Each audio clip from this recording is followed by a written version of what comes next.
अखंड ज्योति अगर 2021 शीर्षक है विषमताओं को सौभाग्य में बदलता विश्वविद्यालय। विश्वविद्यालय परिसर से भाग 194।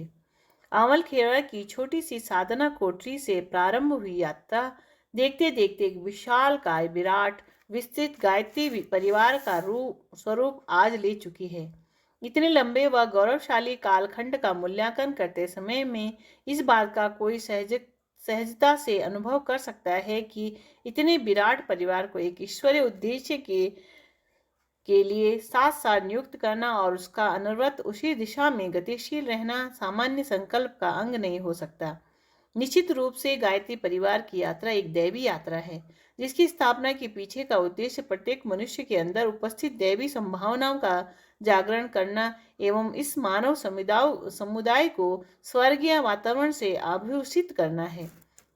देव संस्कृति विश्वविद्यालय की स्थापना भी उसी बेहतर उद्देश्य की परिपूर्ति के लिए हुई है। ऐसा सोचने, कहने अथवा लिखने में किसी तरह की शंका की आवश्यकता नहीं है।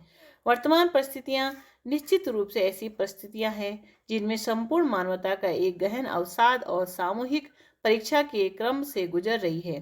परीक्षा इस बात की हो रही है कि इन चुनौतीपूर्ण परिस्थितियों में जब पूरा विश्व ही संक्रमण के आतंक से भयोन्मत्त है, तो ऐसे में अपने चिंतन की स्थिरता और भावनाओं की प्रगाढ़ता को कौन सुरक्षित रख पाता है। बाहरी दृष्टि से देखें तो मनुष्य भी जानवरों के समक्ष ही दिखाई पड़ता है। यहाँ तक कि वैज्ञानिक दृष्टि से समीक्षा करने पर इंसान और इंसान के निकटवर्ती विकास क्रम में सहयोगी प्राणी चिंपैंजी के मध्य 0.1% जेनेटिक क्रम का अंतर आता है। परंतु भावनाओं की दृष्टि से देखें तो इंसान व जानवर दो अलग अलग छोरों पर खड़े दिखाई पड़ते हैं। वह जो 0.1% का अंतर है, वह अंतर इंसानियत का अंतर है। इंसानियत जिनके पास होती है वे ही कठिन समयों में मानव धर्म का निर्वहन कर पाते हैं।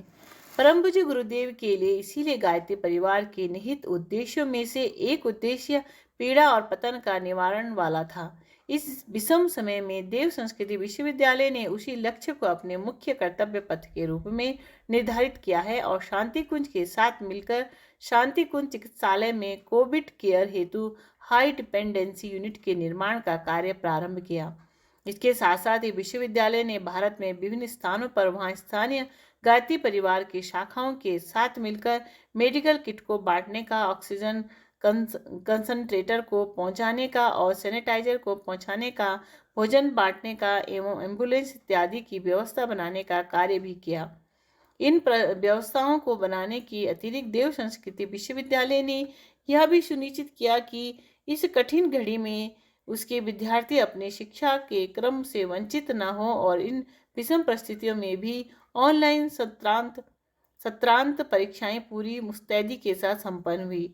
विश्वविद्यालय के द्वारा प्रदत्त गुणों का ही यह प्रभाव कहा जा सकता है कि विद्यार्थियों ने इस कठिन वेला में भी सम्मिलित प्रयास से एक ऑनलाइन दीप यज्ञ को संपन्न कराया, जिसका उद्देश्य उन आत्माओं को की सदगति के लिए प्रार्थना करना था जो कोरोना की विषम परिस्थितियों में काल कवलित हुए। शिक्षाप्रद प्रसंग। आपत्तियां संसार का स्वाभाविक धर्म है। वे आती हैं और सदा आती रहेंगी। उनसे ना तो भयभीत होइए और ना भागने की कोशिश करिए, बल्कि अपने पूरे आत्मबल, साहस और शूरता से उनका सामना कीजिए, उन पर विजय प्राप्त कीजिए और जीवन में बड़े से बड़ा लाभ उठाइए। राधे कृष्ण।